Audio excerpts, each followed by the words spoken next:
¿Qué te parece, Toño, si damos paso a un resumen de lo que aconteció en esta jornada? Hubo cosas interesantes, resultados muy sorpresivos y regresamos y lo platicamos, ¿te parece? Adelante. Ya casi se han disputado en su totalidad los encuentros de la jornada número 6 del torneo de apertura 2023 de la Liga MX y ahora recordaremos cómo se dieron los juegos en estos días. El viernes, en el inicio de las actividades de esta fecha, el equipo de Puebla consiguió su primer triunfo del certamen al superar 1-0 en casa en el Estadio Cuauhtémoc a unos Bravos de Juárez, que por su parte sufrieron su primer derrota. Ricardo Carvajal, estratega interino de Puebla, comentó la obtención de la victoria.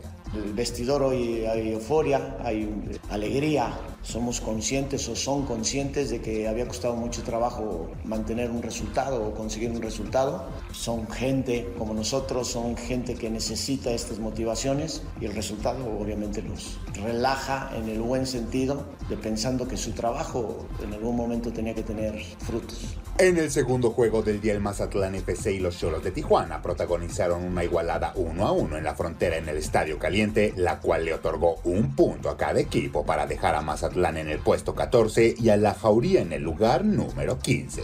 Para el primero de los cruces sabatinos, los Diablos Rojos de Toluca y los Rojinegros del Atlas no se hicieron daño en el Estadio Jalisco y sumaron una unidad al empatar sin anotaciones para la segunda paridad al hilo de Toluca y la tercera para los Zorros. Después pudimos ver otro empate cuando las Águilas del América, que se habían ido abajo en el marcador en casa, consiguieron equilibrar el contador 1-1 ante un conjunto de León que vivió apenas su primer igualada. El último duelo del sábado nos presentó a unos Santos que lograron su segundo triunfo del campeonato al superar 2-1 en casa a unas Chivas de Guadalajara que perdieron el invicto pero mantuvieron la cima de la clasificación. Los choques del domingo comenzaron con unos Gallos Blancos de Querétaro que volvieron a sumar de 3 en territorio hostil y ahora derrotaron 1-0 en Aguascalientes a unos Rayos de Necaxa que bajaron hasta el último sitio de la tabla de posiciones. Seguimos con unos Pumas de la UNAM que volvieron a la senda de la victoria desde su debut en el torneo al vencer 2-1 en Ciudad Universitaria a unos Tigres de la Universidad Autónoma de Nuevo León que cayeron por primera ocasión. Al término del partido, el director técnico de Tigres, Robert Dante Siboldi, habló sobre la derrota. Es responsabilidad mía, hoy no jugamos bien, dejamos de hacer muchas cosas en el primer tiempo, le dimos mucha chance a Pumas a que nos generara y que nos creara opciones de gol. Creo que no nos salieron las cosas como lo habíamos planificado y esa es mi responsabilidad. Asumo que me equivoqué y los muchachos dieron su mejor esfuerzo. Esto sigue y la sensación es que tenemos que seguir trabajando. Finalmente, para el cierre de las actividades dominicales, la escuadra de Cruz Azul por fin sumó sus primeras 3 unidades al superar 2-1 en el Gigante de Acero a unos Rayados de Monterrey que por primera vez en el certamen probaron la derrota. El día de hoy estarán llegando a su final los compromisos de esta fecha cuando los Tuzos de Pachuca, que están en el puesto número 13, visiten en el Alfonso Lastras a un Atlético San Luis que ocupa el tercer lugar de la tabla de posiciones. Así se ha vivido la jornada número 6 de la Apertura 2023 de la Liga MX, que esta noche terminará de acomodar a los equipos en la clasificación con el último duelo agendado y que ya no tiene clubes invictos.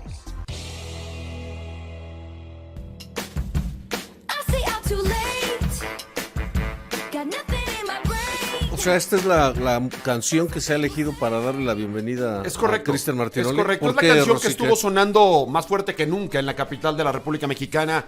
Desde el jueves, viernes, sábado y domingo, Taylor Swift colapsó, revolucionó la Ciudad de México. Nunca he visto yo tantos chicos, tantas chicas sobre todo, y algunos adultos, con sus sudaderas, con sus camisetas de Taylor Swift, intercambiando pulseras. Yo fíjate que tuve como un curso rápido de lo que era Taylor Swift este fin de semana. Yo no fui al concierto, pero una sobrina fue. Y como la estuvimos paseando, lo viviste a través de ella. Lo viví a través de ella. Cristian Martinoli, tú debes estar mucho más familiarizado con estas notas, con la señorita Swift. Es correcto, Gacero. Saludos para ti, para el jefe Vértebras. Esa canción, se hizo famosa desde antes con la señorita Swift, pero bueno, los que no conocemos mucho de ella, la conocimos también gracias a mis hijas, por la película de Sing, esta en donde bailan los animales, cantan, ¿no? Sí. Los que cantan y que montan ahí un show musical, bueno, pues ahí sale en es una canción muy muy famosa. Y, Hubiera pues, estado esta fenomenal chica, que hubieras ¿sí? prestado tu voz para esa película de Zinc. Me habría encantado Sí. verte. ¿Qué animal te hubiera gustado ser, Martinoli? Yo creo que el gorila, me hubiera gustado ser el gorila, que luego se echó una, creo que de Elton John, y bueno, pues ¿Qué animal me hubiera gustado. sido Vargas, por ejemplo? No sé, o sea, la gran voz de la casa del boxeo. No, el koala, por supuesto que el koala, ¿no? El señor Moon. Sí, vértebras. Calmo, el señor Moon sereno, es un tranquilo. tipo, sí, también perversoide y de buen lobby político, ¿no? Ok. Ese habría sido. Y ya entrados, sin duda alguna. y Rosique, ¿cuál hubiera sido? Pues ya de una vez. Un león. Sí, había un león, tienes toda la razón. Había también Rosique podría haber sido porque él también es políticamente correcto y es un tipo muy educado y trata de siempre de que las cosas salgan perfectamente sin errores. Él podría ser el asistente del señor Moon, que era una especie como de camaleón, ¿no? De como una iguana, Ándale. de un No, ojo. además, la historia de Rosique ha sido camaleónica. Tú Sí, mejor correcto. que nadie lo sabes. No, bueno, ¿qué te parece? Ay, Dios. Si yo conoceré al gasero. Si ustedes lo ven hoy en Hexatlón y lo ven, no tiene nada que ver con el gasero que yo conocí, es otra cosa. Es una evolución. Yo me sigo peinando igual, el gasero no, No, pasó no. con 27 distintos looks y todo, es una cosa impresionante. Pues muy bien, Martina. Pues se fue Taylor Swift y bueno, Ya pues se fue, se nos sí. queda el fútbol mexicano y se nos queda la Liga MX. ¿Qué destacas de este fin de semana en la Liga? La derrota de los dos equipos regiomontanos Sí. a manos de No, Cruz y- Azul y de Pumas, la derrota de Y la Chivas. otra, eso, pues que es por ahí, porque se perdieron los invictos de Guadalajara y de Tigres, y bueno, Monterrey con todo el presupuesto que tiene, sinceramente dio un partido bastante flojito contra un Cruz Azul que era último lugar de todos y de pronto termina consiguiendo el triunfo. Parece que digamos que es la esencia de Wiki en la banca, termina por permear y ayudar para que la máquina empiece a sacar resultados. Yo creo que el fútbol mexicano, como siempre, está en esta etapa de total irregularidad, en donde puede haber este tipo de sorpresas, que seguramente cuando nos acerquemos a la parte final del torneo clasificatorio, ahí empezarán ya a dictaminarse que serán menos probable que un equipo tan abajo en la tabla le gane a uno de los que están sin derrota, en este caso como pasó ahora, o como pasó con el Monterrey. Yo me sorprendió mucho, por ejemplo, Pumas no andaba bien y le termina ganando a Tigres sin Gignac es una cosa distinta en ataque, está clarísimo, le cuesta mucho trabajo cuando no juega el francés.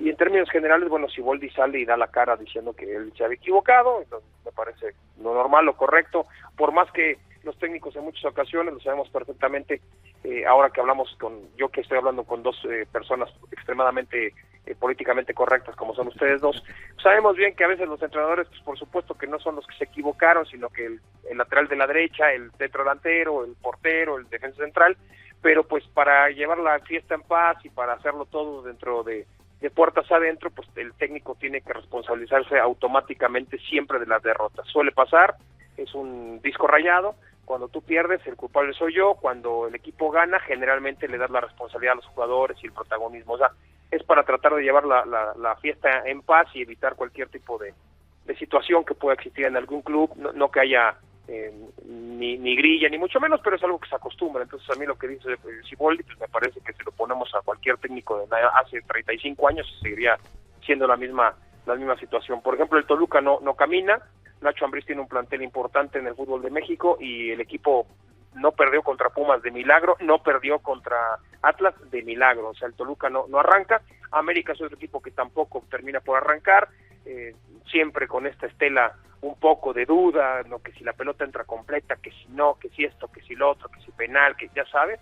Bueno, pues terminó sufriendo demasiado contra León jugando de local en el Estadio Azteca, y en términos generales yo es lo que destacaría. Me sorprendió como a ti, mi gasero, que Juárez, que venía tan bien en el certamen, pues haya perdido contra el Puebla, por ejemplo, ¿no? Sin duda, la verdad es que venía jugando bastante bien Juárez, era la mejor ofensiva del torneo en cuanto a goles anotados, y llega y se apaga completamente frente a un Puebla que venía de 4 derrotas consecutivas. Pero bueno, ahí va el primer tercio ya del campeonato. Sí, ya estamos ahí, con esto de la pausa larga con el torneo contra los Estados Unidos. Bueno, pues empezaron a caer algunas fechas dobles. Por ejemplo, ya nos vamos a empezar este miércoles, ya se más o menos se emparejan, ¿no? Los equipos que por distintas circunstancias no pudieron jugar debido a su competencia en el torneo contra los equipos de la MLS, pues va a jugar el Monterrey contra el Toluca, le suele costar mucho trabajo a Monterrey visitar la ciudad de Toluca, es un tema histórico, tiene creo que una victoria en los últimos 40 años, una cosa impresionante. ¿En serio? Y del otro lado, bueno, también tienes un Santos contra Tigres, ese puede ser un buen partido. Sí, vamos a la pausa, quiero platicar contigo acerca del Necaxa, o sea, qué celebración tan triste la del centenario que está teniendo este equipo que definitivamente nunca encontró el arraigo allá en Aguascalientes y ahora, bueno, el señor Rafael Dudamel ha sido ya... Platicábamos del equipo del Necaxa, Cristian, que en plenos festejos, bueno, cayó en casa ante el Querétaro 1-0 y esto trajo como consecuencia la destitución de su director técnico, un equipo de Necaxa que a lo largo de la semana anterior se encargó de que recordáramos algunos de los tiempos mágicos, maravillosos que tuvieron, creando pues una época muy importante ahí con Aguinaga, con Bernuncio, con Ivo Basay, con Ricardo Peláez, con algunos otros que brillaron en este conjunto y con el paso de figuras como la de Cuauhtémoc Blanco y la de Sague incluso. Sí, el Necaxa, digo, de todos ellos que hablas, pues también había seleccionados como García, que te acuerdas que hubo polémica, que él no quería ir para allá, de Pumas pasó y luego García fue multicampeón con el equipo necaxista, Nacho Ambriz era el capitán del Necaxa y era el capitán de la selección, Nicolás Navarro fue portero durante muchos años en esa época dorada del club necaxista, una escuadra que siempre vivió como que, digamos, a la sombra en esa época de lo que era el América por el tema de que pues formaban parte de la misma empresa, pero el Necaxa era una escuadra verdaderamente sólida, que con Saporiti llegó a jugar pero muy bien al fútbol, pero alguna ocasión los terminaron echando en la liguilla el Puebla en unos cuartos de final y a Saporiti lo sacudieron cuando era el equipo que mejor jugaba. Llegó Manolo Lapuente y con el mismo equipo le metió esta dosis de táctica defensiva que lo hizo un equipo extremadamente complejo para que le pudieras anotar y con toda la calidad de las figuras extranjeras, el Ratón Zárate y compañía que tenían, pues hicieron verdaderamente cosas muy interesantes con un tricampeonato, con mucho protagonismo, llegaron a estar en el Mundial en el 99, ¿te acuerdas? Este Mundial que hicieron en Brasil. Sí, claro. ¿No? Con David Beckham, que planchó a Milian, me acuerdo, y que jugó el Vasco da Gama, jugaba el Corinthians, y, o sea, fue un torneo interesante que se hizo en el 99, y ahí estuvo el Necaxa con Montesinos, que era el delantero, en esa época su hijo ahora juega en el fútbol de México, y sí, el Necaxa, aparte antes, llegó a tener equipos que quizá no fueron campeones, pero que concretaron historias muy llamativas, era un equipo extremadamente popular en su momento en el fútbol de México, junto con el Atlante se jugaba un clásico muy llamativo, muy importante, de mucho sabor en la capital del país. Luego, bueno, pues los dos equipos fueron desarraigados, uno antes que el otro, el Necaxa cambió hasta de nombre, luego le regresaron el nombre, pero ya no había el mismo feeling para la gente, a pesar de que justo cuando le regresaron el nombre y todo este tipo de cosas, hablamos de que ni siquiera el Necaxa fue capaz de hacerse ligeramente popular con tantos triunfos y con tan buenas temporadas. Este Necaxa del que hablábamos tenía 5,000 personas en el estadio, era sí, verdaderamente ridículo, y era el mejor equipo de todos. Es una pena lo que han hecho con el Necaxa, se buscó ir a Aguascalientes con un proyecto deportivo en el papel muy agradable, no porque en Cuautitlán en Cuautitlán tenían 7 canchas de primer sí, mundo, las instalaciones de Cuautitlán eran impresionantes las del Necaxa, había muchos chamacos en toda la zona del Estado de México que jugaban y entrenaban en el Necaxa, era un equipo verdaderamente prominente en ese aspecto, no en la popularidad. Se fueron a Aguascalientes con un proyecto, insisto, también muy llamativo, con mucho dinero, con apoyo, por supuesto, del gobierno, y penosamente, pues, no han podido encontrar temporadas regulares, ni siquiera protagonistas o protagónicas. Yo creo que el formato del Necaxa, lo hemos conversado varias veces, hubo un instante que encontraron la llave, la familia que es dueña de este club, que dijo, pues, le estoy empezando a pegar a las contrataciones baratas sudamericanas y dentro del mercado nacional promuevo jugadores que luego los termino vendiendo al doble o al triple de los que los compré. Ese tipo de formato lo hizo José Antonio García con el Atlante y le funcionó también un rato, pero ese tipo de formato, si tú no tienes una base de inferiores sólida, contundente, tarde o temprano el buen ojo se te va a escapar. No siempre va a funcionar, pero un jugador barato que luego te produzca y sea funcional en el fútbol mexicano y que tenga valor de reventa importante.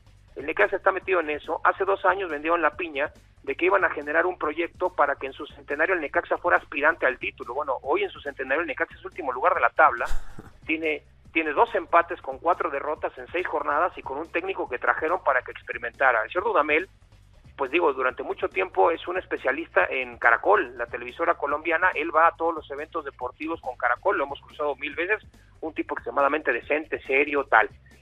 Pero pues de fútbol mexicano sinceramente conoce muy poco y se notó absolutamente en su chamba. El Necaxa está al abordaje. Trajeron a Unzaín, que es un guardameta que en Defensa y Justicia anduvo muy bien, pero de ahí en fuera el Necaxa lo que hace es desprenderse de futbolistas y no de reforzarse ni de fomentar en Aguascalientes y toda la zona del país en donde está inmiscuido el Necaxa y pudiera tener tentáculos para capturar juventud mexicana que quiera participar en Primera División o que aspire a ello. Este Necaxa está divagando absolutamente, ¿no? O sea, divaga y hoy van 8,000 personas a verlo como iban 5,000 en la capital.